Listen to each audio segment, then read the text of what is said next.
네, 새날의 유일한 청년 코너 업데이트 205회를 지금부터 시작합니다. 반갑습니다. 반갑습니다.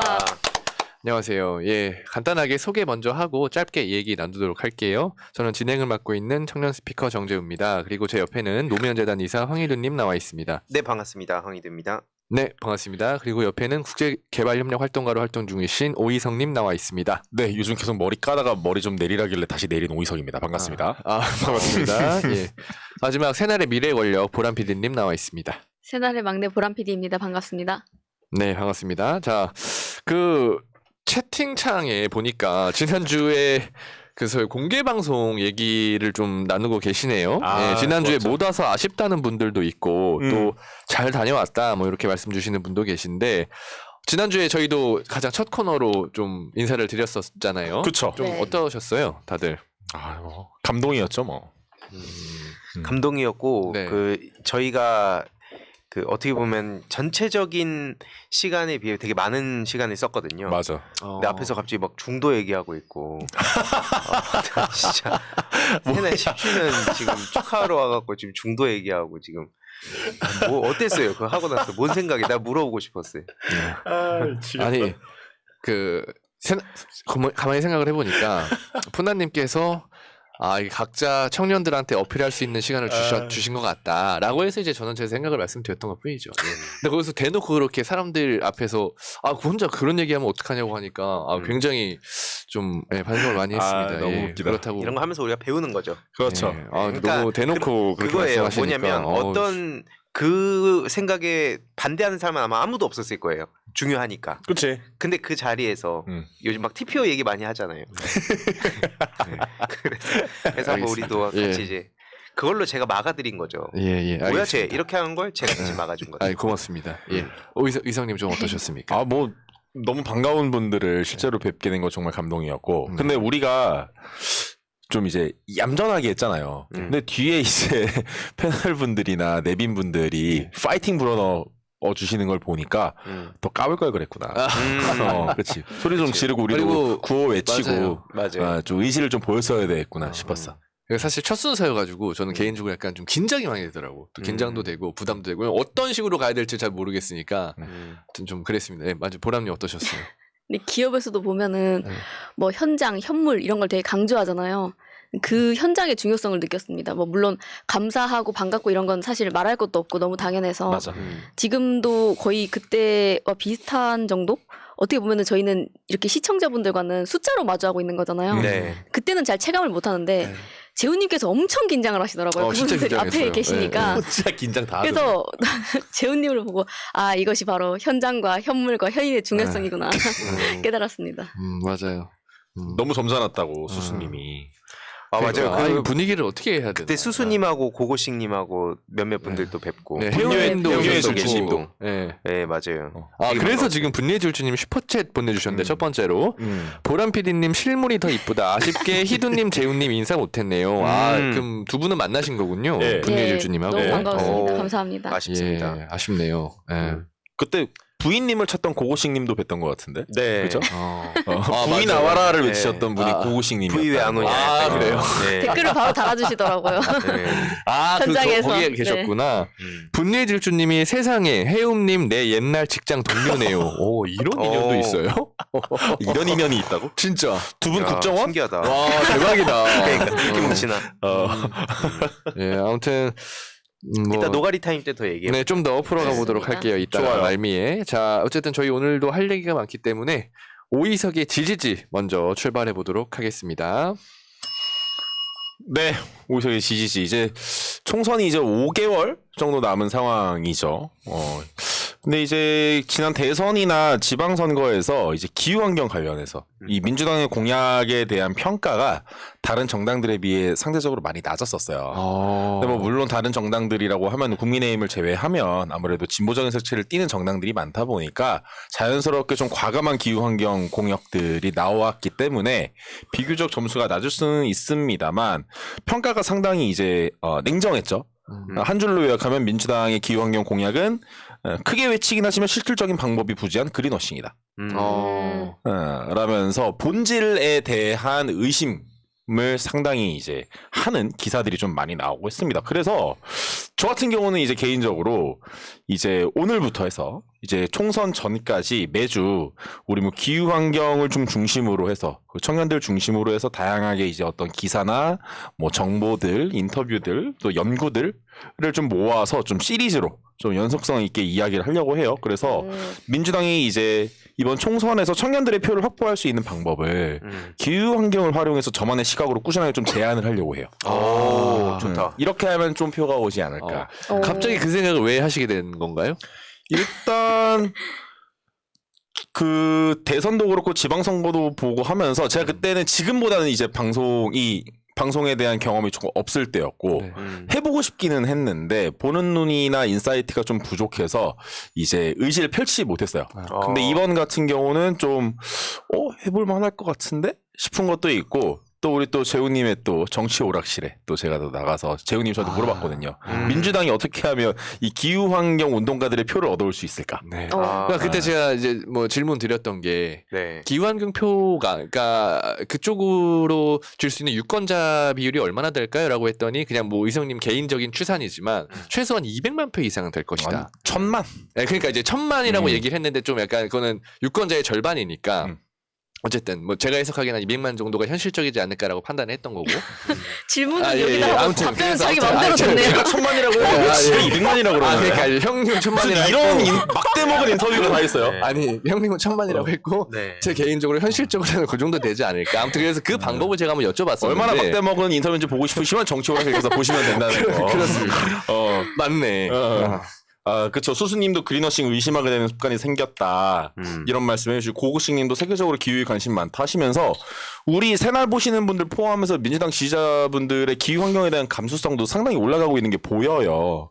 그래서, 이제 이번 총선 같은 경우는 뭐 반드시 뭐 압도적인 승리를 민주당이 원하기도 합니다만, 전 압도적인 승리를 넘어서 지속 가능한 승리가 좀 필요하다고 보거든요. 그러니까 이제 지속 가능한 승리라는 게 이제 대선, 총선, 지방선거 어떤 상황에서도 우위를 좀 점할 수 있는 어떤 가짜 뉴스도 이제 이겨낼 수 있는 지속 가능성을 갖고 이제 계속해서 선거에 임해야 된다고 보는데 그 승리가 어떻게 보면 이제 지속 가능한 대한민국을 만드는 데 기여해야 한다. 그리고 지속 가능한 맞습니다. 지구를 만드는 데 기여해야 된다라는 차원에서 저는 이제 오늘부터 해서 말씀드린 것처럼 오색의 지지지 특별편으로 해서 오. 민주당이 청년표를 얻는 방법. 야, 괜찮다. 을 총선 전까지 매주 진행을 하려고 합니다. 저한테도 개인적으로는 도전이에요. 왜냐하면 계속 뭔가 해법을 하나씩은 가져와야 되거든. 그러네요. 매주 하나씩. 제안을 하나씩은 해야 되거든요. 어. 내가 이거 의석이 형한테 소스를 하나 줬네. 지금 장기 프로젝트를. 고맙다. 시끄럽고요. 네. 아 근데 진짜 그 기대되는 게 이게 대안까지 가져오는 게 쉽지 않죠. 그러니까 그쵸. 맞아요. 내가 그래서 너무 비판은 기대돼. 누구나 하는데 맞습니다. 대안까지. 맞습니다. 대안을 좀 얘기를 하려고 해요. 갖다가 쓰시면 좋겠어요. 저도 그만큼 이제 준비를 잘 해야 되겠습니다만 그렇습니다. 당에서 잘 가져다 쓰시면 되겠습니다. 음. 그래서 일단 오늘 같은 경우는 이제 좀 첫 시작이기도 하고 해서 좀 크게 판을 먼저 조금 말씀을 드리고 간단하게 하나 제안 정도 하고 마무리를 하려고 해요. 네. 일단 오늘의 이제 키워드는 일단 기후퇴사입니다. 기후퇴사 들어봤습니까? 기후퇴사. 느낌은 오지 않아요, 대충? 대충 느낌은 옵니다. 일단 기후퇴사. 저는 보람님. 기후 악화시키지 말고 윤석열 집에 가라는 소리인 줄 알았어요, 사실. 기후탄핵. 기후탄핵. 그거 기후 탄핵이잖아. 그런 기후탄핵. 비슷한 느낌이.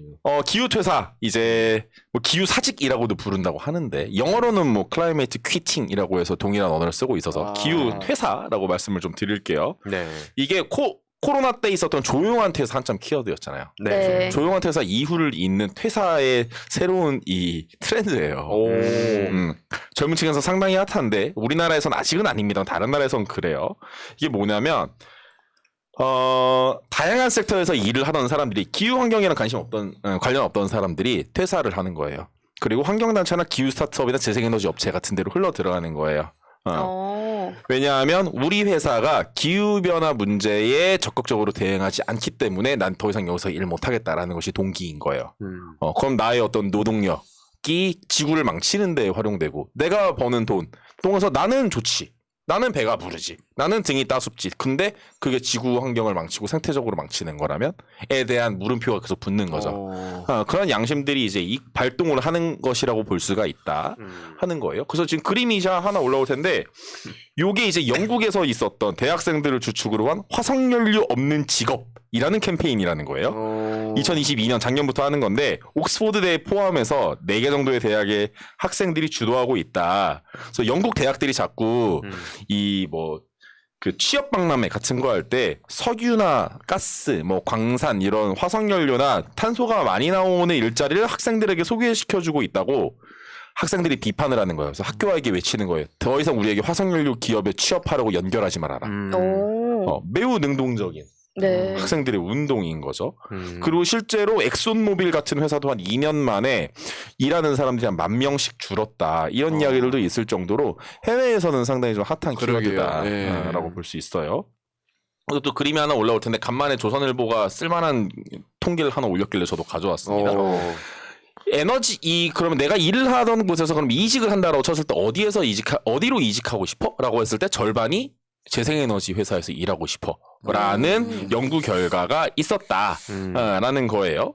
그리고 동시에 뭐 어떻게 보면 내가 기업에 지원할 때 이 회사가 ESG 비전이 있는지 찾아본다. 이런 사람도 10명 중에 3명 정도가 있었다라고 이제 주로 미국과 유럽을 중심으로 한 서구 선진국들은 그렇게 하고 있다라는 흐름이 있다는 거죠. 그러면 한국은 어떠냐? 네. 일단 한국은 전반적으로 이제 문제가 많습니다. 현재 대한민국이에요. 그림이 이제 하나 올라올 텐데 이게 이제 한국 무역협회가 기업 한 400여 개를 대상으로 한 설문이에요. 수출 기업의 기후변화 대응 현황 및 시사점이라는 이제 제목이었는데 한 줄로 이제 말씀을 드리면 우리나라 기업의 95%가 수출에서 기후위기 대응이 중요하다라고 대답을 했어요. 근데 그래서 실제로 어떻게 준비하고 있어? 너네 준비해? 라고 물어봤더니 준비하고 있는 건 10개 중에 하나만. 이유는 돈이 없어. 지원이 없어. 정보도 모르겠어. 인 거예요. 그러니까 결국에 정부가 똑바로 못한다 이런 얘기 아니에요? 맞아요. 일단 기업들이 가장 지금 압박을 많이 받는 게 탄소 배출권에 대한 규제. 탄소가 많이 나오기 때문에 일단 우리 회사 탄소가 많이 나온다. 그러면 탄소 배출권을 사서 이걸 충당을 해야 되는데 이걸 어떻게 대응해야 되는지를 잘 모르는 거예요. 절차도 실제로 복잡하기도 하고 그리고 아리백 같은 거. 재생에너지 써야 되는데 네. 이것도 지원이 너무 없고 정보도 없고 그리고 ESG 공시 같은 것도 이제 EU에서는 기본값으로 탑재를 합니다. 요구를 해요. 근데 ESG 공시를 어떻게 해? 이러면 특히 뭐 대기업들은 할 수 있지. 근데 스타트업들은 그냥 아예 못 하고 있다라고 봐도 된다라는 설문 결과가 이번에 나왔어요. 그러면은 젊은 사람들은 어디서 일하나? 아, 그러네. 네, 이 기후퇴사의 흐름이 분명히 대한민국까지 와요. 네. 분명히 올 거고 실제로 지난 우리 강서구청 보궐선거에서 우리 방송에서 잠깐 말씀드렸을 때 그 예비조사 결과에서 보면은 20대 남성들 특히 국민의힘을 한 3분의 1 정도가 지지해요. 그럼 나머지는 민주당 지지하나? 아니야. 민주당을 지지하는 비율은 다른 세대에 비해서 네. 훨씬 적었어. 그럼 그 마음이 어디 갔어? 민주당은 오진 않았던 것 같아요. 네. 다른 당으로 한 거야. 진보당, 녹색당 이런 데로 간 거야. 아니 그 민주당이 오지 않고 이거 어디 갔어 했는데 민주당에는 오지 않은 것 같아요. 그러니까 이게 오진 무슨 얘기- 않았다. 예. 민주당이 오지 않았다. 아 그렇죠 그렇죠. 네. 그냥 메아리 치는 줄 알았어요. 강조한 거죠. 강조점을. 그러니까 20대 남성들도 포함해서 이 청년층들이 관심이 없는 게 아니라 뭔가 생각들이 있고 냄새를 맡고 있어요. 요구하는 게 있어. 근데 지금 우리나라가 너무 느린 거야. 그럼 이런 상황에서 이런 청년들이 원하는 거 만족시켜주면 되잖아요. 그래서 이런 게 있으면 어떨까 하는데 저는 지역에 청년들이 이제 머물고 싶어도 지역에 이제 일자리가 없어서 대부분 서울로 올라오거나 하지 않습니까? 네. 네. 그래서 차라리 시에서 지역에다가 태양광 발전소 같은 걸 짓고 그 사업자를 청년협동조합 같은 데다가 주는 거예요. 그럼 청년 혹시 이게 아까 말씀하신 그 대단 주머니? 네, 오. 대안 중에 하나. 오. 뭐 지난번에 종만이들 거에 나가서도 잠깐 얘기했던 이제 네. 이 기본소득을 넘는 기본 에너지 같은 네. 이제 오. 될 텐데 기본소득 대신에 재생에너지를 지역에 깔고 이 지역에서 이 재생에너지에 대한 사업자를 청년들이 갖게 한다고 하면은 청년들은 그 전기 팔아서 수입도 얻고 탈탄소를 하는 경험도 할 수 있고 협동조합이라는 민주주의도 경험할 수가 있어요. 게다가 수입이 나오니까 지역에 머물 만한 이유도 생기고 그리고 기본소득도 매우 훌륭한 방법입니다만은 이 앞에서의 다른 과정들이 있기 때문에 더 명분도 생기는 거죠. 청년들에게 소득을 주기 위한. 이런 차원에서 봤을 때 어차피 늘려야 되는 재생에너지라고 하면 이 다음 세대들, 뭐 지금 사는 세대들도 포함입니다만은 이 보다 더 주도적으로 할 수 있도록 지역에서 먼저 해나가야 되지 않을까. 지역을 강조하는 이유는 서울이나 경기에 비해서 지역은 땅값이 싸잖아요. 그럼 재생에너지를 할 때도 처음에 초기 시설 투자비가 서울보다는 낮기 때문에 그럼 청년들에게도 충분히 접근성이 있을 수 있거든요. 또 일자리 같은 것도 그렇죠. 연결되는 거고. 그렇죠. 일자리로 연결이 될 수 있고. 그러면서 이제 소유권은 그 청년들이 한번 참여했을 때 한 10년 정도 하고 이제 어느 정도 자랐을 때는 다른 거 할 수 있게 하고 어차피 태양광은 남아 있으니까 그거는 다른 또 그다음 더 어린 청년들이 활용할 수 있게 한다고 하면은 청년들이 지역에 남을 만한 이유가 좀 더 되지 않겠어요? 시대적인 흐름에도 맞고. 근데 이게 그러면 좀 빨리 해야겠는 게 지금 잘못하면 이 서울시 전부가 부산구가 다. 되기 때문에 그 전에 빨리 해야겠네요. 맞습니다. 네, 이거 지금 빨리. 지금 다 서울 아니면 제주도로 갈 위기에 처한 네. 상태라 맞네. 우리가 속도를 좀 내야 된다. 음. 그래서 저는 좀 오늘 같은 경우는 이 기후에 대한 청년들이 기후에 대해서 정말 현실로 이제 자각을 하고 있다. 행동하지 않는 기득권에게는 가차없이 철퇴를 가할 것이다. 라고 봅니다. 그런 차원에서 민주당이 조금 더 청선에서 청년들의 표를 확보하려고 한다면 기후 환경 관련해서 확실한 확실한 정책을 당 차원에서 지역에 뿌리는 게 필요할 텐데 이런 접근성은 어떨지 오늘은 일단 요걸 한번 제안을 해봅니다. 이런 준비된 청년이 당에 들어와서 뭘 좀 해야 되는데 민주당에서 네. 아쉽네. 러브콜이 와야 되는데 그러게요. 안 그래도 아니 이게 반응도 뜨거운 게 네. 의성님이 똑 부러지신다. 또 젠카이전님은 정책 제안을 해주세요. 정말 좋은 의견인 것 같다. 그러니까 이런 걸 당에 적극적으로 조금 이렇게 알릴 필요가 있다, 전달할 필요가 있다라는 의견을 많이 주시는 것 같아요. 그리고 이게 뭐 불만인 사람도 당연히 있을 수 있지만 해외 사례를 사람들이 되게 신경 많이 쓰잖아요. 그렇죠. 해외 특히 뭐 미국이나 해외에 유럽은 뭐 어떻다. 성공 사례 같은 예, 거. 그러니까 보통 이제 뭐 말로는 우리가 남들 시선 신경 쓰지 말고 우리 하고 싶은 거 하고 부족한 거 채우자라고 하지만 근데 다른 나라는 이렇게 비교를 하면서 우리의 위치를 특히 국가 같은 경우에 더 그게 심한데 그래서 앞에 말씀하셨듯이 해외 사례를 얘기하면서 지금 이게 곧 머지않아 뭐 기후퇴사라든지 이런 키워드가 나오면 이거 막 이 영상을 막 총선 끝나고 나서 보면 이게 무슨 소용이겠습니까? 그렇죠. 예, 이미 이게 좀 우리가 앞서가는 맞아요. 민주당, 맞아. 선도하는 민주당, 세련되고 트렌디한 민주당을 위해서 그렇죠. 오이석이라는 사람이 또 민주당에서 더 많은 걸 했으면 좋겠는데 네. 제 생각도 그렇습니다. 이게 예. 당 차원에서 좀 접근을 해야 되는 아이디어라고 봐요. 왜냐하면 지역에서 사실 노인들 대상으로는 하고 있어요. 재생에너지에 투자하세요. 연금처럼 돈이 나갑니다. 하면서 태양광 풍력에 투자하세요 하면서 이 노령연금처럼 이 접근을 하거든요. 실제로 이재명 대표님의 대선 공약에도 그게 있었고 근데 왜 그 대상에 청년은 없는 거예요. 그렇죠? 근데 지역에서 이제 지역 출마하시는 분들은 지역에 사는 사람들을 어쨌든 만족시켜야 표가 오는 거 아닙니까? 근데 지역에 지금 청년들이 살아요? 노인표가 훨씬 많잖아요. 그러니까 노인을 대상으로 그 공약이 주로 짜여지고 있기 때문에 이런 아이디어 같은 경우는 당 차원에서 중요한 아젠다로 끌고 가는 게 필요하다 싶어요. 네, 항상 뭐 청년 정책, 청년 정치 이런 거 말로만 떠돌아다니잖아요. 사실 실체 없이 떠돌아다니는데 이게 정말 청년을 주체적인 대상으로서 또 보고 같이 나갈 수 있는 그런 정책이라고 또 볼 수 있겠네요. 아, 그렇습니다. 지역화도 담을 수 있고 네, 되게 맞아요. 의미 있는 것 같아요. 맞아요. 득이 훨씬 많아 보여요. 맞아요. 이런 제안을 오늘은 좀 드리고 이제 이번 총선까지 매주 한번 특별한 일이 없다고 하면 하나씩 한번 좀 준비를 해보겠습니다. 재밌을 것 같아요. 네, 저희 맞아요. 아무래도 저도 기대 궁금한 많이 많이 하시는 것 같아요, 시청자분들이. 네, 예. 좋습니다. 이걸 이렇게 쌓아서 당이 계속 중간중간 또 전달도 하고 맞아요. 그런 자리를 또 마련해봐야겠네요. 맞습니다. 좋습니다. 자, 미야킴님이 의석이 형님 타임에 슈퍼챗 보내주시면서 우리나라의 미래와 함께 지구의 미래도 고민하는 업데이트. 지속적인 응원이 필요합니다. 슈퍼챗 보내주셨습니다. 감사합니다. 고맙습니다. 음악 듣고 걸어보자님이 맞는 말만 하는 새날의 미래 권력. 새날의 미래 권력으로 이제 프레이밍이 됐구만. 한 6개월 그렇게 부르니까 프레이밍이 됐구만. 이게 이 사회자의 권력이라는 게 바로 이런 거죠. 사회자의 권력입니다. 벌써 얘기 나오니까 미야킴님 지역별로 전공자 청년들을 대상으로 재생에너지 관련 포럼 같은 거 운영하면 어떨려나 하면서 벌써 이런 교육 아이디어도 주시잖아요. 와, 이렇게 이제 좋다. 빠져나가는 거지. 그러네. 얼마나 그치. 좋습니까? 전 다음 주도 또 기대하도록 하겠습니다. 좋습니다. 쇼 미더 월드 시작하겠습니다. 오늘은 총풍 사건의 주범인 이 국힘당류의 정당이 얼마나 대안정당이 될 수 없는지 그 이유를 한번 좀 살펴보려고 합니다.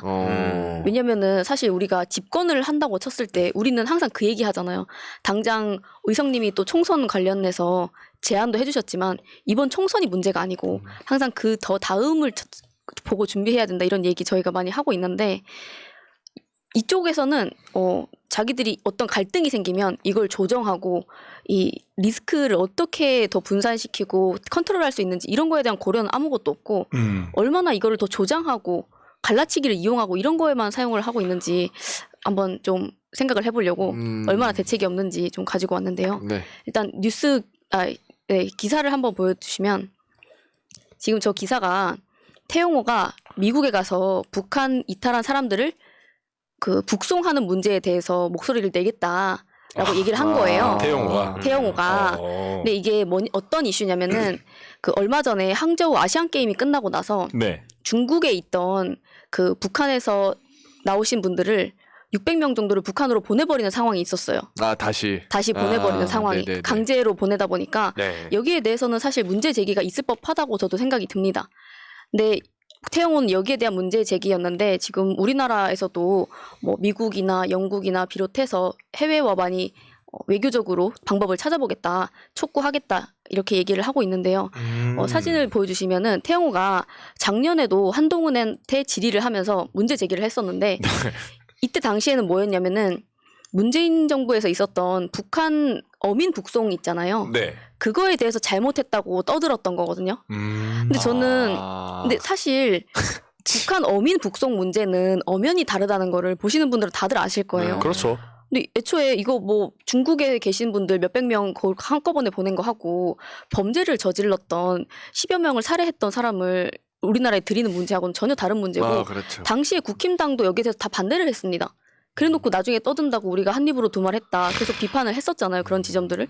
근데 이런 식으로 얘기를 하다 보면은 마치 이게 비슷한 것처럼 흐려지는 문제가 있을 수 있겠죠. 그쵸. 이게 첫 번째 문제고 그리고 또 하나는 그 다음 사진 보여주시면 네, 다음 사진이 이거 그 뭐죠? 당시에 이제 언론에서 엄청 자극적으로 이제 북송하는 과정에 있어서 어민들을 저렇게 북송했다라고 하면서 마치 이게 엄청난 인권의 탄압인 것처럼 그 호도를 했던 언론들 사진이고요. 맞아. 네, 다음 사진을 바로 보여주시면은 여기에 대해서 태용호가 제기한 문제 있잖아요.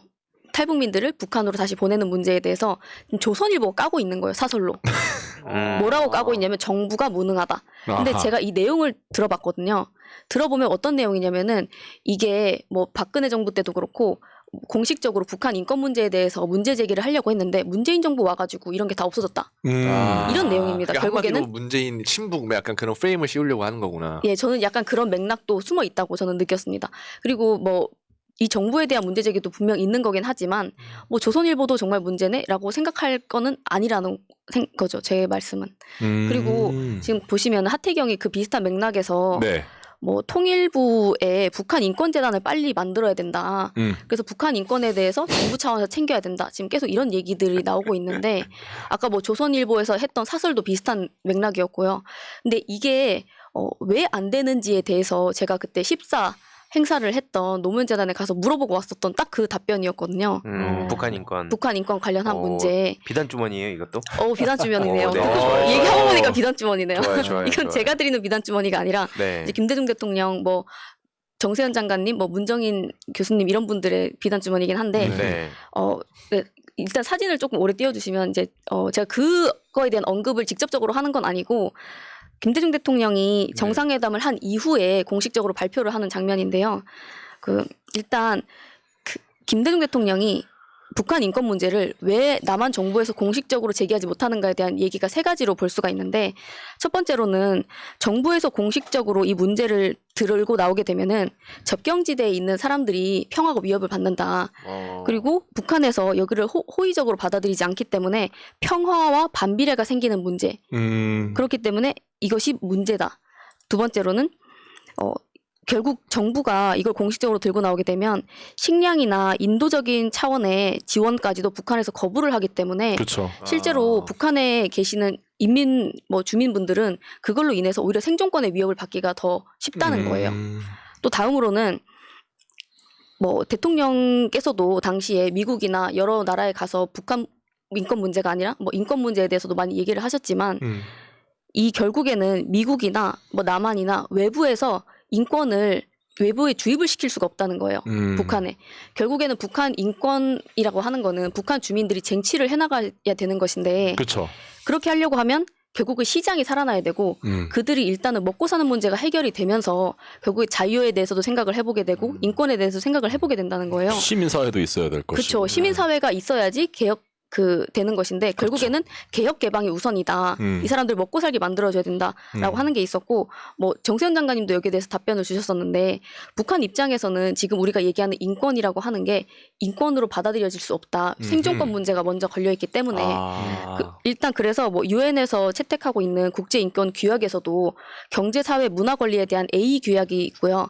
그리고 시민적 정치적 권리에 대한 B 규약으로 나눠지는데 결국에는 생존권이 우선이라는 거예요.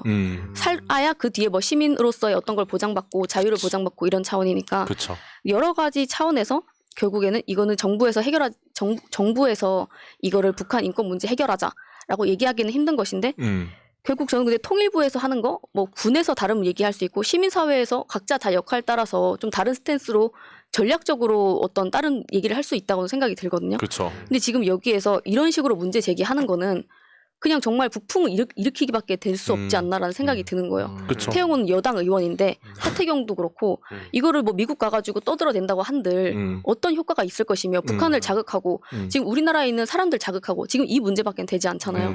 실제로 북한이 어떻게 겉으로 외국 동원해가지고 압박을 하고 이런 방법보다는 물밑에서 대화를 할 때 훨씬 더 좋은 결과를 끌어내는 사례들이 많았다고 얘기를 하거든요. 여태까지 사례 중에서. 네, 맞습니다. 그리고 제가 국제 소식을 전해드리는데 결국에는 이 남북 문제라고 하는 거는 우리가 한반도에서 태어난 이상 숙명이잖아요. 네. 그렇죠. 여기에 대해서. 근데 결국에는 이것도 외교적인 문제를 통해서 접근할 수밖에 없다라는 생각이고 그 차원에서 봤을 때 지금 윤석열 정부가 하고 있는 거는 북한에 대해서 외국 나가가지고 북핵 너네도 무섭지 않니? 이런 식으로 얘기하고 있고 뭐 우리가 무서우니까 같이 해결해보자. 우리 좀 도와줘. 사실 이런 차원으로는 북한 문제를 절대 해결할 수가 없다는 겁니다. 그럼요. 네, 그 차원이었고 그래서 한편으로는 뭐 옛날처럼 뭐 빨갱이 이런 단어를 직접적으로 사용하진 않지만 비슷한 언어들로 굉장히 갈라치기가 많이 들어오고 있는데 여기에 대해서도 좀 주시해봐야 된다는 생각이 많이 들어서 이걸 가지고 왔습니다. 그러니까 이게 지금 통일부 장관 그 김영우라는 사람 문제 많잖아요. 네. 그 5천만 인구가 각자 주권을 가지면 그 무정부 상태 된다고. 그렇죠. 그러니까 한마디로 국민 주권 이런 걸 다 부정을 하고 사실 따지고 보면 결국 헌법을 부정하는 거 헌법을 아닌가? 부정하는 사람인데 지금 윤석열 대통령의 그 법치주의가 얼마나 허술한가도 볼 수 있는 거고. 북한 가서 사는 게 나을 것 같아 그 사람은. 그렇죠. 잘 어울리죠. 민주주의 국가랑은 안 어울리잖아. 네. 그 사상이. 그렇죠. 그리고 그 김영호라는 사람이 사실 몸담고 있는 데가 또 한국 자유회의거든요. 이거 제가 예전에 그 얘기했던 그 뉴라이트랑 이게 또 다 연결이 네. 되는데 그 뉴라이트 세력들이 뭐 식민지 근대화론부터 지금 앞에 말씀드렸던 북한 인권 이런 몇 가지 그 뼈대들을 가지고 계속 민주 진보 진영을 흔들고 있는데 문제는 지금 그런 생각을 가진 사람들이 정부 요직에 너무 다 퍼져 있다. 대통령실, 정부, 당 등등. 그래서 이게 쉬운 싸움은 아니겠지만 그래도 누군가는 또 목소리를 내야 그 김대중 대통령 때부터 쭉 이어져 왔던 우리의 평화의 그 흐름 이어갈 수 있다 생각을 해서 공부도 열심히 하고 계속 또 이런 소식을 전해주시면 좋겠네요. 네. 실제로 사람도 그러니까 그런 거 되게 웃겨. 뭐 얘를 게임에서 만났어. 그럼 뭐 흑풍의 마법사 뭐 이런 센 아이디어. 근데 실제로 만나면 사회에선 이렇게 약하거나 그 값을 못하는 경우가 많단 말이죠. 키보드월이요. 그러니까 약할수록 자존감이 낮을수록 겉으로 센 척하고 세게 말하고 남을 헐뜯고 이런 게 마련인데 저는 그게 북한이 딱 좋은 사례라고 봐요. 근데 북한이 이 보수 정부를 너무 싫어하는 이유가 우리나라 보수 정부 보면 너무 싫어하는 이유가 자꾸 자존심을 건드린다는 거야. 그러니까 예를 들어서 미국에서도 대북 활동을 하는 시민사회 활동가들은 이런 코리안 아메리칸 이제 미국 국적의 한국인들이 많이 간단 말이에요. 아무래도 활동도 많이 하고 이해도도 그냥 아예 네이티브 미국인보다는 더 있으니까 이런 분들이 북한에 가서 직접 뭐 쌀을 전달한다든지 뭐 옥수수 사업을 한다든지 한다고 하면은 그 자체로도 북한의 자존심을 상해한다는 거예요. 미국 오라니까 왜 실무자는 쟤네가 와? 네. 그게 보여주는 게 상징성이 있잖아요. 북한 네. 인민들에게. 근데 하물며 이놈의 보수 정권 같은 경우는 해결하는 것도 1도 없으면서 자기들이 아무것도 안 했으면서 뭘 한 것처럼 거짓말하고 실제로 도움도 본인들한테 북한 자기들한테는 안 되고 하니까 보수 정권에 대해서 자존심은 건드려 도움은 안 돼 엄청 싫어하는 거죠. 그러니까 저도 사실 개인적으로 이 친북이나 친중 색깔론이 과거에는 좀 먹혔기 때문에 저들이 지금 계속 하고 있는 거잖아요. 선거 앞두고. 뭐 근데 이제 상황은 저는 좀 이게 먹히지 않는 상황일 거라고 보는 게 첫 번째는 지금 경제가 너무 무너져 있잖아요. 그러니까 네. 지금 뭐 코스피도 거의 2200선으로 돌입했고 완전 뭐 서민 물가는 계속 오르고 지금 뭐 술값에 다 오르잖아요. 물가도. 그러니까 서민들이 경제가 이렇게 확 무너진 걸 체감을 하니까 그 원인을 찾기 시작할 거 아니야. 왜 이렇게 지금 물가는 높고 왜 내가 사는 주식마다 다 안 되고 그런 의문점을 찾다 보면 정부의 무능이 쟤네가 외교도 못하고 중국이랑 등지고 그러니까 되게 한심해 보일 것 같아요. 그래서 과거보다는 이런 상황에서는 저는 색깔론이 먹히지 않을 것 같다. 저는 그렇게 생각합니다. 저는 그 말에도 물론 동의를 하고 네. 당장은 이게 경제가 너무 어렵다 보니까 그렇긴 한데 젊은 층, 어린 층을 상대로 이런 반감을 계속 키우는 작업들이 예를 들면 노무현 대통령에 대한 조롱을 놀이처럼 만들어버린 것처럼 그렇죠. 계속 이거를 층층이 쌓아나가는 저쪽에서의 어떤 게 있지 않을까 생각을 해서 거기에 대해서도 좀 대비를 해야 되지 않나라고 생각을 하고 있습니다. 그러니까 대표적으로 이게 제가 맨날 문제 제기했던 내용이고 지금 여기서 짧게 할 주제는 아니지만 그 중국이라든지 관련 뭐 북한이라든지 러시아라든지 관련한 가짜 뉴스가 있어요. 물론 일본이나 미국에 대한 것도 있어요. 예를 들어서 어떤 커뮤니티에 그 중국인이 누굴 막 죽이는 영상이 올라옵니다. 그쵸. 나중에 댓글에 쭉 역시 뭐 중국은 뭐 바퀴벌레 이런 댓글 달려요. 그 중간에 야 이거 아니던데? 이거 중국이 아니라 뭐 미국이라던데 이렇게 달리면 어쩌라고 너 짱깨냐 이런 식으로 또 달려요. 네. 그러면 이게 어떻게 되냐? 이게 계속 가랑비 요젓듯이 들어오면 나중에 문재인 정부나 혹은 뭐 이재명 대표가 만약에 대통령이 되시면 중국 정부랑 이제 외교를 하면 그때 그게 딱 연결이 되는 거죠. 야, 저 중국 쟤네들이랑 손잡는다. 중국에 대해서 어쨌든 반감을 가진 사람들을 대상으로 그런 게 먹히기 때문에 당장은 이게 아무 상관없어 보이지만 그렇게 연결이 된다. 그 지점을 아마 얘기하신 것 같고 네. 그리고 말씀하셨듯이 지금 어쨌든 현 정부에서 경제와 민생을 내팽개치고 있어서 그건 또 혹여나 거기에 이념 전쟁을 시도하다가 지난번 강서구청장 참패하지 않았습니까? 그쵸. 그래서 그건 단기적으로는 안 먹히지만 중장기적으로는 글로 가자. 뭐 이렇게 연결이 되는 것 같네요. 아, 예. 사회자 역할 감사합니다. 네, 그렇게 해서 오늘 주제는 이걸로 마무리하도록 하겠습니다. 네, 고맙습니다. 자, 분유의 질주님이 제가 4월 달에 술 먹고 꽐라대서 1877에 0629 잘못 눌렀으니까 5만 원씩 세늘 후원하고 있습니다. 와우. 감사합니다. 네, 이렇게 인연이 되는. 와, 대단하시다. 또 잘못 누르실 분 음, 환영합니다. 술 드시고 잘못 그러니까. 누르시는 거. 언제든. 나중에 분유의 질주님은 제 채널도 한번 술 드셨을 때 홍보를 해야 되겠어요. 예, 술 드셨을 가져가네. 때. 예. 네. 자, 좋습니다. 마지막으로 황희대의 스팀팩 바로 출발해 보도록 할게요. 네, 황희대의 스팀팩 이번 주제는 역시나 윤석열 정부에 대한 내용인데 이번에는 뒤통수를 치고 그 오늘 이재명 대표님께서는 국민들 원숭이로 하냐 한 줄로 요약하면 조삼모사와 관련한 내용입니다. 네. 그 얘기군요. 네, 예. 보면 이제 기가 막히고 아신 분도 계실 텐데요. 일단 첫 번째 사진 보면서 말씀드리겠습니다. 그 윤석열 대통령이 어제 시정연설을 했죠. 네. 거기서 뭐 이런저런 얘기를 했는데 병사 월급을 35만 원 인상해서 2025년까지 205만 원을 만들겠다.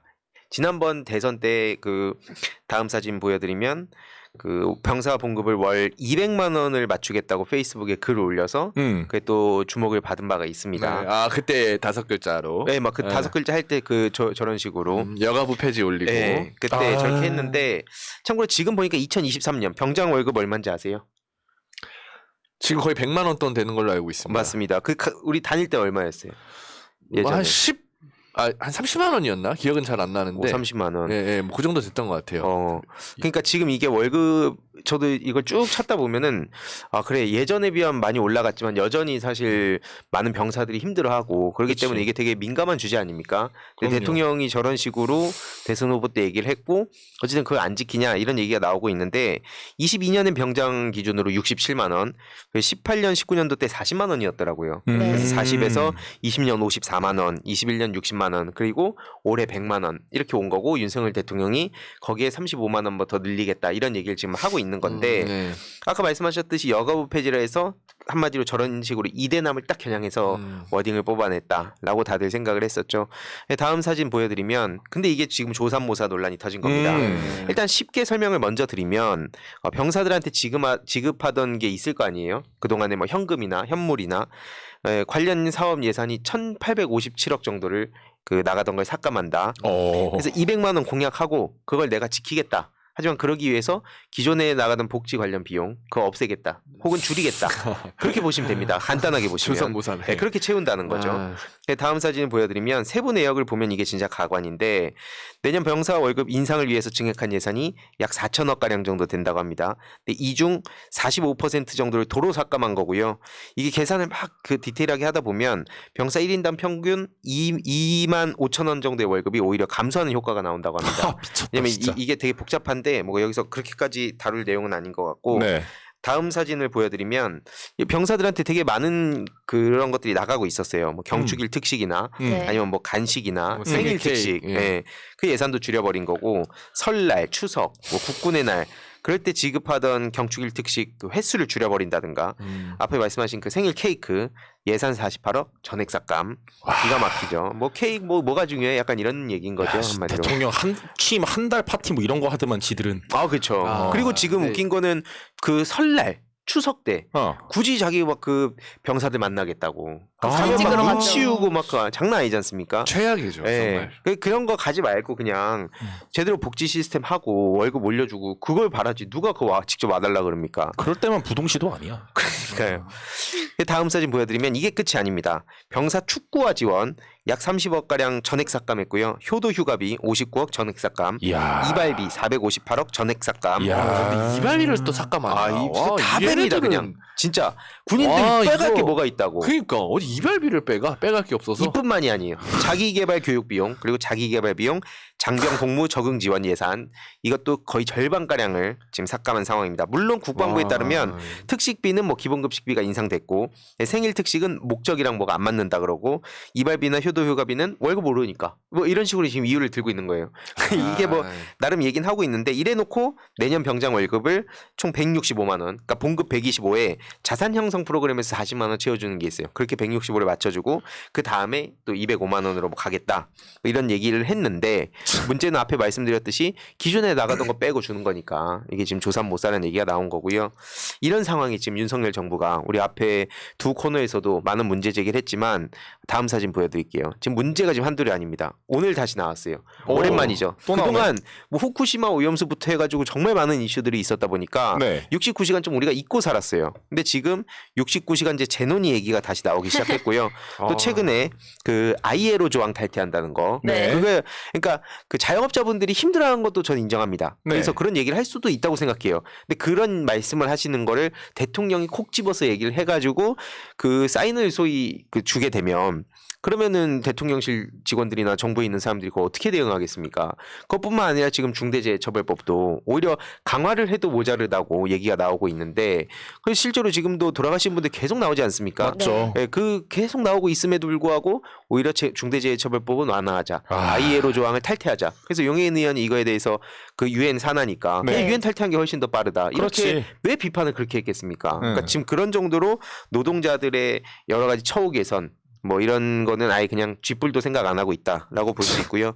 그냥 젊은 사람들은 죽어 나가라. 뭐 이렇게도 볼 수 있지 않겠습니까? 그러네. 그저 대기업 옹호. 게다가 이뿐만이 아니에요. 또 다음 사진 보여드릴게요. 뭐가 보시면은 또 있어? 아. 이 연금, 노동교육연금 3대 개혁한다고 그렇게 소리치고 막 자기가 미래를 내다본다 하고 했는데 그것도 제대로 된 게 없습니다. 그 노동 앞서 말씀드렸듯이 지금 박살나고 있고요. 네. 그 연금 그것도 지금 보험료율, 소득 대체율 조정이 빠져서 맹탕 개혁안이다. 그러니까 쉽게 말해서 보험료율 지금 현행 9%예요. 보험료율이 뭐냐면 아주 쉽게 말하면 그냥 내는 거. 지금 우리가 네, 내는 그렇죠. 거고 소득 대체율은 나중에 받는 거. 그건데 그럼 이게 엄청난 싸움이 되지 않겠습니까? 그렇죠. 내는 사람들 입장에선 지금 뭐 2057년 혹은 이제 2년 줄어서 2055년이면 뭐 고갈돼서 우리 못 받는 거 아니냐 이런 얘기가 나오니까 나 젊었을 때 실컷 내고 내가 나중에 나이 들어갖고 우리 막 2050년 60년쯤 받을 때 이거 없으면 나 어떡하냐. 열받지. 그러니까 이거를 돈을 더 내냐 이게 보험료를 건드리는 거고 소득 대체율 덜 받냐 그럼 덜 받으면 받는 사람들 입장에서 또 열받을 거 아니에요. 열받지. 그리고 이거 받는 시기도 60세냐 62세냐 65세냐에 그쵸. 따라 다 달라지니까 그 시기에 대한 거 큰 틀에서 이 세 가지가 굉장히 첨예한 문제인데 정부에서 자기가 뭐 개혁을 한다고 하고 저렇게 자랑을 했으면 뭘 보여줘야 될 거 아니에요. 근데 그 수치는 뺀 거예요. 얼마 더 내고 이거 얼마 나중에 그 하고 수치를 빼면 요거 뭐가 빼고 있어요? 이렇게 이거는 한번 여론을 좀 보면서 할까요? 이래 놓고 자기가 칼질하겠다 이런 거죠 한마디로. 이러니까 사람들 입장에서 지금 장난하냐 얘기가 당연히 나올 수밖에 없습니다. 참고로 웃기다. 손톱 깎기도 안 된다. 아니, 참고로 프랑스에서는 이 그러니까. 문제 때문에 최대 규모의 집회가 엄청 많이 일어납니다. 2년 더 그쵸. 일하게 그러게. 하는 거 그거 네. 하나만으로 그랬는데 우리나라는 진짜 조용하네. 그러니까 이게 사실 지금 이게 총선 앞두고 있어서 그래서 그 관련한 사람들도 지금 부담스러워한다. 지금 당연히 윤석열 대통령 일단 떠넘기면 여당 입장에서 또 뭐 인요한 혁신이 이준석 홍준표 싸움 등등 지금 게다가 영남 스타 그 중진 스타들 다 지금 수도권 그렇지. 오라고 해서 난리 수도권, 났잖아요. 그렇지. 그러니까 지금 안 그래도 산더미인데 일 잘하던데 인류한. 지금 장난 아닙니다. 그래서 지금 이런 상황에 지금 이거 연금은 어떡하고 노동은 어떡하고 교육부 장관 누굽니까? 이주호 아까 저희 앞에 얘기했죠. 한심하다. 뉴라이트 지금 이게 세계관이 그렇게 연결돼서 아주 별일이 다 벌어지고 있다. 그렇게 볼 수 있고요. 다음 사진 또 보여드리자면 R&D 예산 이건 뭐 굳이 설명 안 해도 그쵸. 네, 다 아시죠. 지금 과학계가 폭발했고요. 결국 이게 무리한 부자 감세 그리고 잘못된 경기 예측 이걸로 세입 기반을 허물어 놓은 상태에서 계속 저걸 밀어붙이고 있으니까 우리 경제 앞에 계속 그 얘기를 했었고요. 나라의 미래는 갉아먹고 기승전 민주당 때리기나 하고 뭐 전 정권 탓하다가 좀 안 먹히니까 이번에 그 시정연설문에 뺐다는 얘기를 또 자랑하더라고요. 그게 자랑할 거리입니까? 그게 당연한 거지. 그래서 뭐 코스피뿐만 아니라 지금 여러모로 경제, 노동 등등등 다 박살나고 있는 상황이라 여기서 우리의 선택은 하나다. 진짜 빨리 탄핵 좀 하자 네, 정말. 이거 제가 심각합니다, 여러분. 그래서 이렇게 쭉 봤는데 결국 청년들의 뒤통수 치고 너무 그다음에 열받아. 기성세대 뒤통수 치고 각각의 그 뒤통수 치는 걸 주위 사람들한테 그 맞춤형으로 설득을 할 정도로 이미 데이터는 쌓였다. 저는 그렇게 봅니다. 네.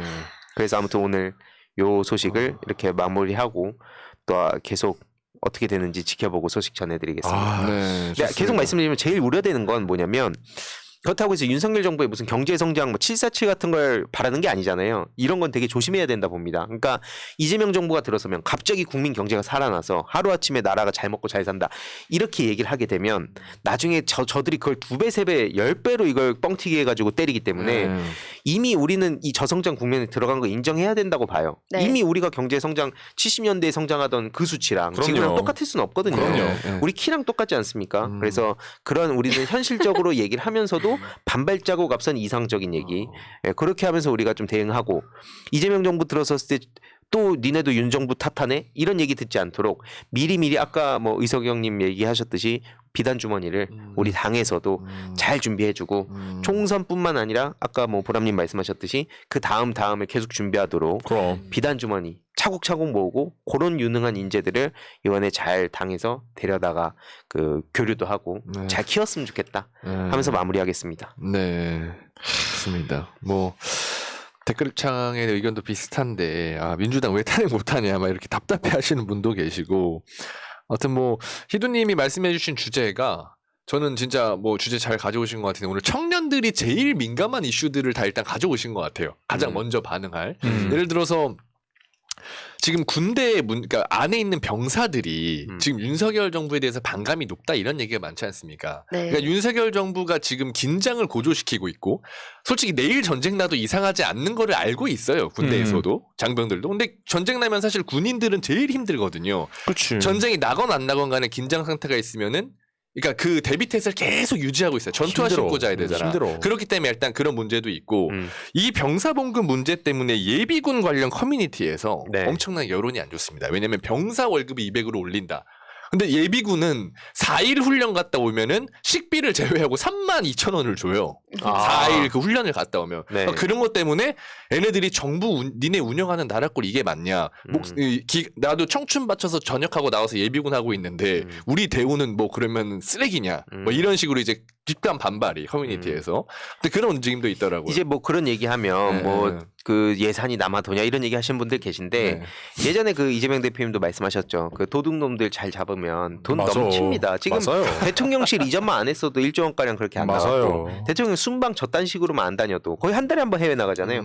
그 돈만 이상하게 안 뿌리고 다녀도 그런 분들 돈 더 넉넉히 드릴 수 있다. 네, 그런 식으로 맞아요. 쓰다 보니까 밑에 있는 대통령실 직원들 밥 먹는 거 뭐 다 돈 엄청 많이 쓰고 있잖아요. 그 억 단위로 다 먹고 다니던데. 비싼 거 먹고 다니면 아니 심지어 그 대통령실 직원뿐만 아니라 그 어디에요? 그 갑자기 감사원. 생각이 나네. 감사원뿐만 아니라 그 무슨 그 관련 단체 막 그런 데서도 비싼 거 먹고 다니더만요. 와. 그 막 카드 팍팍 긁고 몇십만 원 먹고 다니고. 그게 현실입니다 지금. 돈이 없는 게 아니라 도둑이 많은 거죠. 맞아요. 네. 아무튼 그래서 최근에 어제인가 뉴스토마토 그 여론조사 자료를 보니까 박근혜 만났잖아요. 최근에 네. 윤석열이. 근데 TK 지지율이 지금 20%대예요. TK에서도. 네. 그리고 그러니까 10.4% 포인트 폭락을 한 거고 특히 20대에서는 9%가 폭락해갖고 지금 12.7%가 지지율이래요. 그러니까 부정이 80인 거죠. 네. 그러니까 이 이대남 지지율 같은 것도 아까 보면은 지금 여가부 폐지한다고 했는데 여가부 폐지 아직도 안 하고 있고 또 이런 건드리는 군 문제 이런 것 때문에 사실 그러니까 지금 여론이 심상치 않다. 이런 상황입니다 지금. 근데 심상치 않은 걸 알다 보니까 뭐 인요한이 개인 자격으로라고는 하지만 추모제 같은 데도 가고 지금 연설하러 가가지고도 저 좀 언론들이 어이가 너무 없는데 기사가 이래요. 머니투데이 박종진 기자 제목인데 모든 건 제 책임 윤 탄핵까지 말하며 국민 앞에 자세 낮췄다. 뭐 엄청난 혁신적인 뭔가를 한 것처럼 자꾸 이런 식으로 얘기가 나오고 있어가지고 언제 낮췄어? 언론에서는 그렇게 얘기를 써주고 있더라고요. 그리고 뭐 자기 지금 정부 지원을 못 받는 사람들이 자기 탄핵 얘기한다는 식으로 얘기하던데 네. 그런 말장난 안 먹힙니다. 계속 얘기해 보세요. 그럴수록 국힘 정치인들 특히 수도권 정치인들이 뭐라 그러는지를 잘 보면 지금 뭐 그러니까 그동안은 우리가 열받고 막 스트레스 받고 많이 했는데 지금은 이제 그 국힘 수도권 정치인들이 제일 피말일 겁니다. 그러니까 지금 얘기 나오잖아요, 당장. 실제로 국힘 의원들 사이에서 그 윤석열 대통령이 민주당 용병 아니냐는 얘기가 실제로 나온다는 거 아닙니까? 그런 얘기가 왜 나오겠냐. 그러니까 우리가 당연히 이걸 보면서 우리가 막 웃으면서 넘길 수 없는 그런 현실적인 문제도 있지만 그렇죠. 예전과 그 예전처럼 우리가 무슨 정신 승리하자, 뭐 희망으로 돌리자 이건 절대 아니다. 분위기 많이 달라지고 있고 이번 총선 확실히 이기면 된다. 맞아요. 네. 끝낼까요? 이렇게 마무리하면 될까요? 네. 이세임 주제. 네, 좋습니다. 너무 시간 한 10분 정도 남았는데 가볍게 그냥 시청자분들하고 얘기 좀 하다가 마무리할게요. 미야킴님이 이런 의견 또 주셨어요. 청년 정치라는 게 다른 게 없다고 생각해요. 청년 정치인이 되는 게 청년 정치가 아니고 청년과 미래를 위한 정책을 마련하는 게 진정한 청년 정치라고 생각합니다. 그렇죠. 네, 좋은 말씀 남겨주셨네요. 어디 학원 다니시나? 미야킴님 왜 항상 맞는 말만 하시지? 미야킴님이 근데 내공이 장난 아니십니다. 진짜. 그 미야킴의 특징이 있죠. 저희 또 업데이트를 즐겨보시고 업데이트에만 또 후원을 해주시고. 감사합니다. 진짜. 예. 감사합니다. 오늘 여기서 마무리할까요? 예. 그래도 되는데 방송 네. 시간을 채워야죠. 저희도 뭐 출연료 그래요? 받고 하는 건데 예. 시간을 안 지키면 되겠습니까? 푸나님한테 예의가 아니죠. 시청자분한테. 그 이유 맞죠? 네, 그 이유 맞습니다.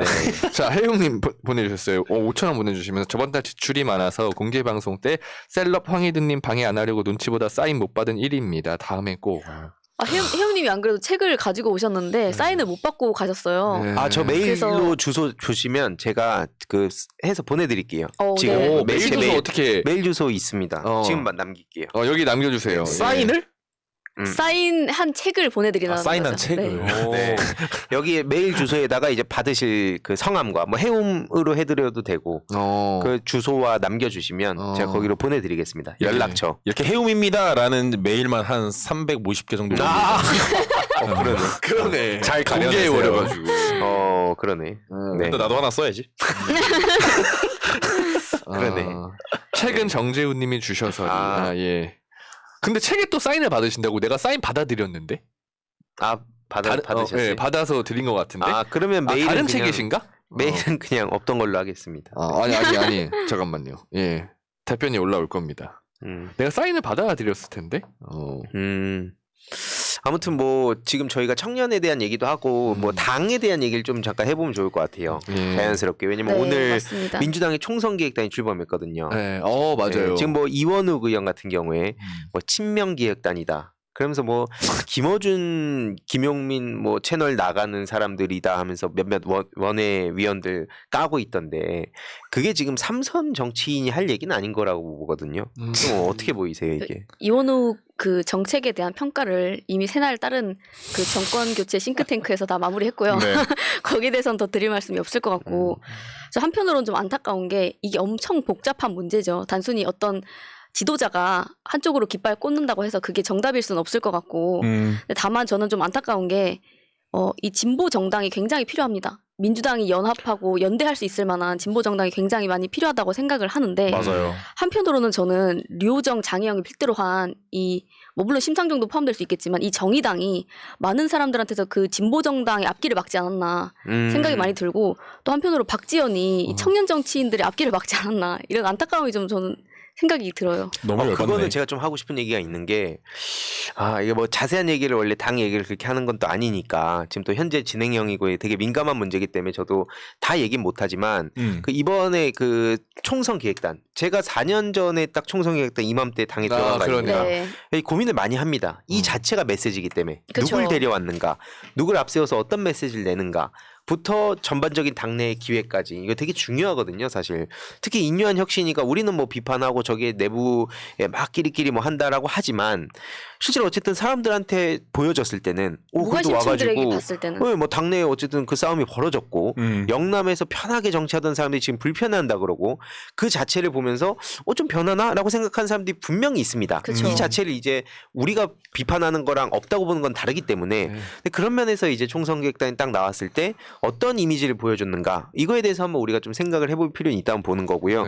그리고 왜 웃으시죠? 아닙니다. 종만이들 뭐라고 하길래. 네. 저도 그래서 그 지점이 딱 안타깝다고 느끼는 겁니다. 왜냐하면 저희도 좀 더 혁신적인 이미지적으로 사실 보이는 거잖아요. 그거는 어떻게 표현할 수도 없고 근데 어느 정도 검증을 통해서 민주당으로서도 잘 맞기도 하고 새롭고 참신하고 외부로부터 뭔가 새로운 피가 수혈되는 듯한 느낌을 줄 수 있으려면 이제 그걸 인사를 통해서 보여줘야 하는데 사실 박지원 씨 같은 경우에도 처음 들어올 때는 굉장히 참신하고 좋고 이재명 대표한테 도움이 많이 되고 이런 식으로 들어왔었는데 그게 금방 그게 아니라는 것이 드러났잖아요. 그러다 보니까 많은 분들께서 새로 영입되는 어떤 사람에 대한 경계심이랄까 좀 위험에 대한 리스크를 떠안는 거에 대해서 좀 불편함을 가지고 계신 분들도 좀 더 오히려 많이 생겨난 것 같고 그런 생각이 많이 듭니다. 그런 아쉬움이 들어요.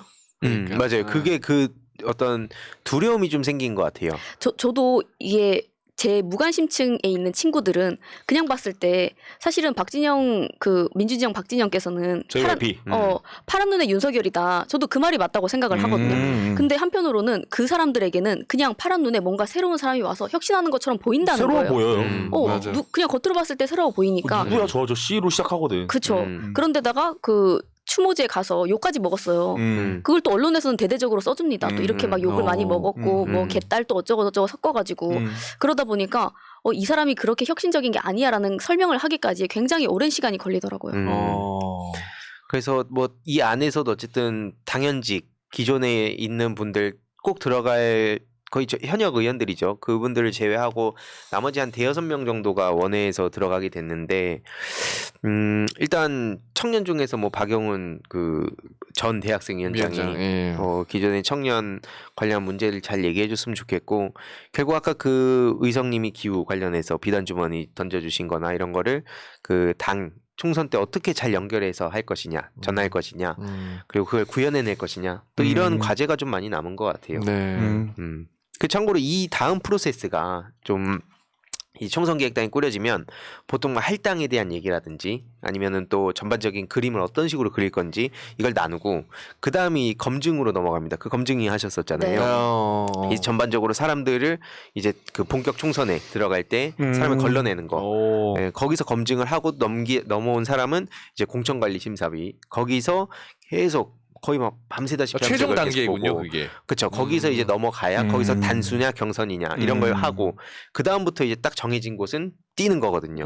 그러다 보니까 거기가 제일 빡세요. 그러네. 공천관리심사가 왜냐면은 4년을 준비했는데 내가 그 지역에서 근데 갑자기 그냥 컷 이렇게 되면 끝이에요, 그냥. 그러네. 그래서 그 전국에 있는 가장 치열한 타이밍이고 그때 사실상 민주당의 변화, 실질적인 변화. 그러니까 사실 총선기획단도 그런 의미에서 이 보여지는 것만으로 확 변했다라고 보긴 어려울 수 있지만 네. 진짜 그 인적 쇄신은 사실 거기서 많이 이루어지는 것 같더라고요. 네. 그 다음은 국힘과의 싸움이죠. 그래서 그 사이사이에 우리가 뭐 업데이트뿐만 아니라 다른 분들이 할 수 있는 거 그리고 우리가 전해야 되는 거는 지금은 약간 평소와는 다르게 저도 더 민첩하게 네. 전해드려야겠다는 생각도 많이 듭니다. 네, 실질적으로 변화가 일어나고 있어도 많이 알려지지 않는 경우가 또 많기도 하더라고요. 그런 맞지. 차원에서. 지금 그 종만이들님이 재훈님 뭐 얘기를 좀 안 하셔서 네. 뭐 하신 것 같으니까 재훈님 뭐 이 총선기획단 관련해서 얘기 한번 해주시죠. 아니 뭐 꾸려졌는데 제가 뭐 더 할 말이 있겠습니까? 네? 저도 총선기획단이 잘 되기를 응원합니다. 예, 뭐 할 말 없어요. 예, 하는 없습니다. 저기 이게 정치시사 유튜브 채널에서 할 말이야? 그냥 약간 뭐 밥 먹었어보다도 더 당연한 얘기를 하고 있었는데. 아니 네. 뭐야 이게. 끼 있는 걸을수라도 있지. 제 얘기는 뭐. 새날 아닌 줄 알았어 여기. 깜짝 놀랐네. 네, 방송 컨셉은 이렇습니다. 네. 내가 할 말 없으면 안 하는 거야. 알겠지 뭐. 아, 솔직한 청년이라고 맨날 입에 벌린 얘기만 할 순 없잖아요. 아니 이게 내가 입에 아니, 벌린 얘기가 아니, 지금 그러니까 중요한 물론 얘기인데. 기대한다 정도. 왜냐면 아직도 출발하는 단계이기 때문에 앞으로 이제 걔 어떻게 하는지 보고 또 얘기해도 늦지 않으니까. 왜 이렇게 발을 빼시는 거예요? 우리가 그러게. 응원을 하고 잘 우리도 같이 뛰는 누가 응원 안 사람들인 거죠. 한대? 큰 꿈이 있나 봐. 아니에요. 큰 꿈 없어요. 분유의 질주님이 제길 사우나 혼자 시간 됐는데 업데이트 보느라 탕에 못 들어갔네. 이게 또 새날과 업데이트의 매력 감사합니다. 아니겠습니까? 감사합니다. 멘트랑 분유해줄 줄은 닉이 너무 잘 어울리네. 너무 잘 어울린다. 어. 그 맞아요. 그 뭐 홍보하실 거. 아, 근데 홍보는 아니고 네. 이제 아까 의석영이 빨대? 광고라니요. 이제 어차피 방송 끝날 때 됐으니까 짧게 좀 언급하고 넘어가려고 하는데. 자기 네. 방송인데 왜 홍보라고 말을 아, 못해? 예. 아니 근데 의석이 아까 굉장히 중요한 얘기를 한 게 이 기후 환경 아젠다에 관심을 갖고 있는 표가 1,000만 정도 된다. 이게 다음에 이 표가 민주당으로 오게 하려면 어떤 정책을 해야 되나. 이거 굉장히 중요한 얘기를 저는 해주신 거라고 보거든요. 근데 그 얘기를 이번 인터뷰 편에서 잘 담았으니까 혹시 시간이 되시는 분들은 한번 좀 봐주셨으면 좋겠다. 그리고 의석이 형 좀 어떠셨어요? 출연하고. 뭐 저는 네. 얘기를 사실 할 게 훨씬 많이 남아 있었는데 네. 지가 취하니까 끝내더라고요. 그래서 중간에도 나와요. 뭐야 벌써 끝나가요? 나와요 중간에. 아니 근데 의석이 형 술 진짜 잘 먹더라고요. 저는 술 되게 많이 먹었어요. 그리고 방송에서 야 이거 더 먹으면 실수하겠다. 그래서 이제 아무튼 근데 내용은 충분히 담았어요. 1시간 반 정도 녹화하고 그걸 축약한 거니까 우와. 짧게. 예. 내용은 진짜 좋았는데 그 더 듣고 싶은데 이 다음 편은 없는 거예요? 다음 편은 없습니다. 그래서 또 가기로 했습니다. 어머니께 인사도 드리고. 네. 가게가 그리고 진짜 훌륭하더라고요. 제가 그 가게 정보도 적어놨으니까 꼭 한번 가보시길 부탁드립니다. 재밌는 내용이 더 있었는데 여러 이유로 좀 날아간 게 있어. 맞아. 그런 것도 있어요. 진짜 네. 재밌게 방송했는데. 유머를 좀 던졌거든. 근데 여러 타이밍이랑 맞물려서 좀 몇 개 날아간 게 좀 많이 아쉬워. 근데 우리 엄마도 보세요. 우리 방송 항상 틀어놓고 샤워하시고. 그래서 저희 요 채팅창에 이 자주 오시는 분들이 있잖아요. 네. 저희 엄마도 익숙한 닉네임이시니까 네. 화성시 공평항에 있고 석정 많이 맞아요. 놀러 가시면서 우리 업데이트 보고 왔다라고 하시면은 또 반가운 인사와 또 맛있는 음식들 뭐 이런 것들 맞아요. 좋은 것들 많이 나가니까 소위 말하는 일찍 가게. 예, 말씀 꼭 하시고 많이 놀러 와 주세요. 네. 석정 석정. 검색 많이 네. 해주시고요. 아무튼 그 유튜브에 정치 오락실 검색하시면은 바로 나오거든요. 거기서 이 오이석 편 챙겨보실 수 있으니까 오이석 편도 보시고 그다음에 또 맛있는 가게도 오시고 뭐 일석이조인 것 같습니다. 예. 아무튼 뭐 좋아요. 그러니까 결국에는 그 내용들 아까 뭐 여러 이유로 그게 좀 재밌는 장면이 날아갔는데 네. 그런 썰 같은 거는 또 나중에는 풀어야 제맛이거든요. 다음에 풀겠습니다. 지금은 못 풀지만 네. 나중에 왜 그게 날아가게 됐는가. 저도 한 쇼츠로 하나씩 요 까는 2, 3일간 있잖아요. 도파민이 팍 돌아가지고 지금 제가 일이 많거든요. 맞아요. 일이 진짜 여러 일이 많은데 도파민이 들어갔고 새벽에도 막 구상한 게 많아요. 저도. 저 베트남 갔다 왔는데 머리 식히러 잠깐 갔는데 머리가 하나도 안 식혀졌어요. 구상한 게 많은데 이게 좀 그렇게 네네. 돼가지고. 예, 어떤 썰인지는 네. 다음에 또 한번 나중에 풀어드리도록 때가 하겠습니다. 되면 풀죠. 때가 되면. 좋습니다. 예. 비하인드. 오늘 저희 방송 시간 딱 맞춘 것 같은데 오늘 여기서 방송 저희는 마무리하고 네. 다음 주 수요일 오후 8시 반에 인사드리도록 하겠습니다. 좋습니다. 오늘도 재밌었다면 채팅창에 1번을 남겨주시길 바라고요. 다음 주에 찾아뵙겠습니다. 이번 주도 업데이트 고맙습니다. 감사합니다.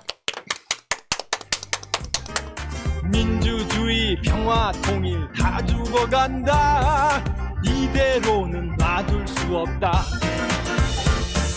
자 다시 한번 해보는 거야 자 다시 한번 싸우는 거야 자 손 맞잡고 어깨를 걸고 우리 함께 이기는 거야 자 다시 한번 해보는 거야 자 다시 한번 싸우는 거야 자 손 맞잡고 어깨를 걸고 우리 함께 이기는 거야 자 다시 한번 해보는 거야 자 다시 한번 싸우는 거야 자 손 맞잡고 어깨를 걸고 우리 함께 이기는 거야 자 다시 한번 해보는 거야 자 다시 한번 싸우는 거야 자 손 맞잡고